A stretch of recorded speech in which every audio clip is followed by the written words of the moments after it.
Hi, my name is David Gutierrez. I'm a glass artist. I was born and raised in Santa Fe Springs, California, and I'm currently live and work in Los Angeles.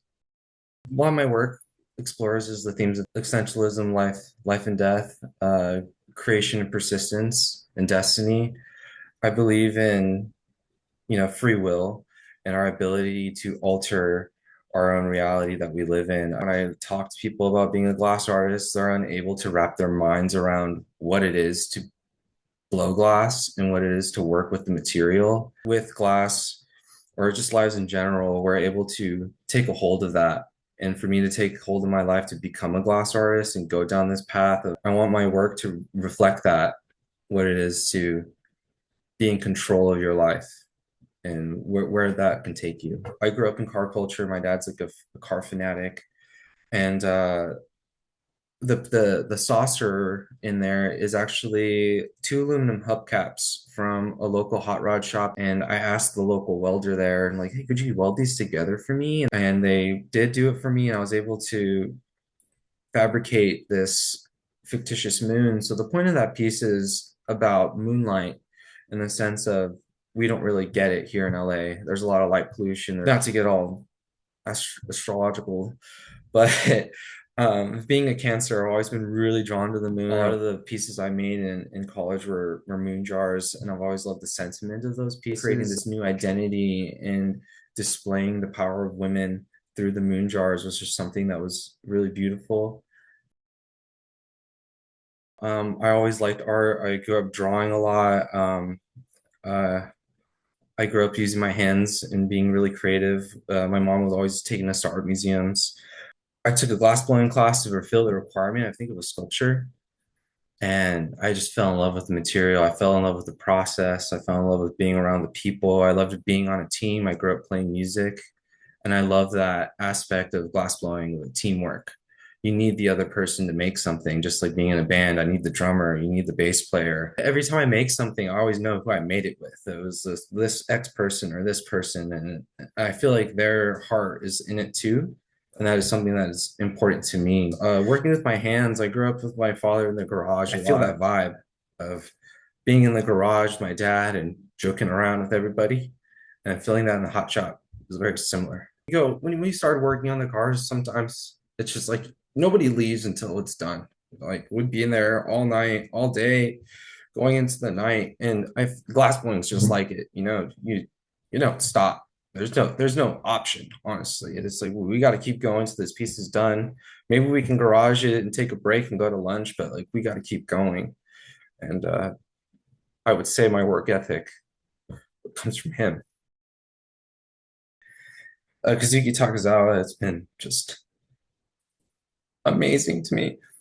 Since the day I met him, it was really cool. He was just he looked like a rock star. I didn't introduce myself to him, and he was just so nice. And at the end of the conversation, Kazuki was like, hey, do you want to come work for me this Friday?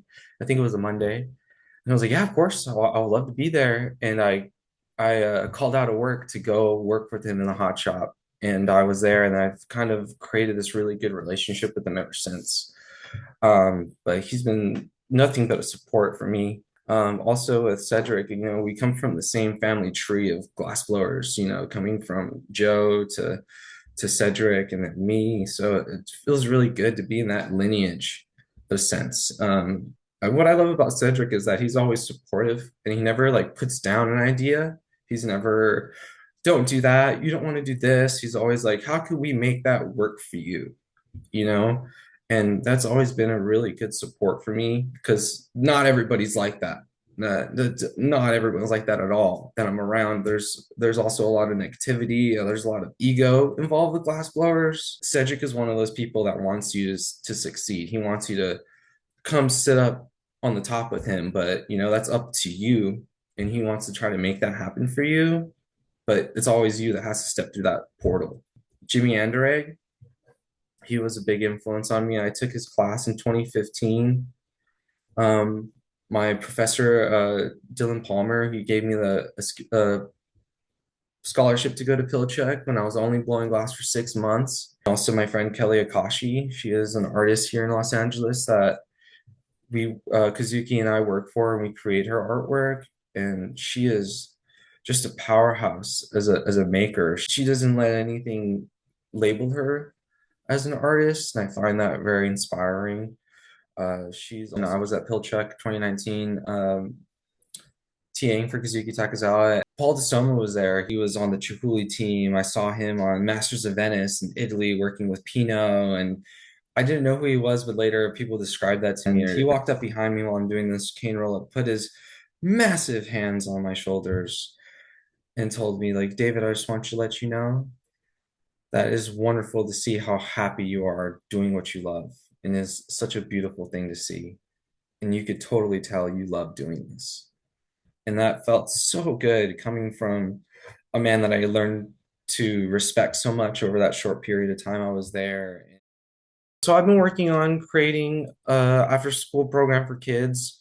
We're trying to create an opportunity for the youth to get into the hot shot. For me, the most important thing is trying to reach people that want to work with their hands. I wish I knew about this stuff when I was a kid. I think my life would be so much different if I started blowing glass when I was like 16 or 14, or I just knew about it. I would have made that trajectory to go to college for that rather than just stumbling upon it. So it's just really wanting to get the future involved. And there's just so many people here of color and trying to change the dynamics in the glassblowing community of having different perspectives of things is what it ultimately is too. Haystack was amazing, honestly. I've been to like the big three craft schools, Pilchuck, Penland, and Haystack, and I love Haystack the most. I had such a great time there. I just loved being around the other different kinds of makers and other just glass blowers. It was just the environment there was beautiful. My girlfriend also went at the same time. She took a printmaking class, so that also made it really special for me to be with my partner there and just have an amazing time with everybody. Stephen, the fabrics teacher, was so kind that they had the open loom. I thought it was just so fun to go from the glass blowing to the fabrics department whenever I had an extra hour of free time and add to the communal quilt that was being going on at the time. And having that different dichotomy of glass blowing to fabrics was just so fun, and seeing how they were acting.